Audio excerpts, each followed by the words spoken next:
plot. I see no reason why gunpowder.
Now, the reason why we're standing in front of two giant 11-metre tall effigies, one of Guy Fawkes and one of this year's chosen celebrity, which is Harvey Weinstein, is because 20 years ago we were no longer allowed to have actual big bonfires. So instead of having a big bonfire, which other events are allowed to have, we actually have these giant effigies, and we do choose one of a celebrity or someone who's in the news at that time. So, of course, over the last couple of weeks, Harvey Weinstein has been in the news, and we felt that it was only fair that he got to see his comeuppance tonight. So it's about 8:30. He's going to be going up in flames with gunpowder, explosions, all sorts, before we have a huge fireworks display taking place afterwards.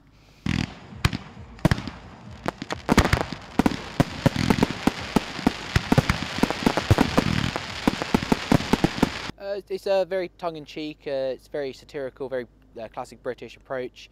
Obviously Harvey Weinstein's very vilified at the moment for what he's been doing, and it's not really a celebration of what he's done, but it's to sort of draw attention to what he's done, and hopefully people in the future will sort of draw on this example and this memory of what he's done wrong and go forward from that.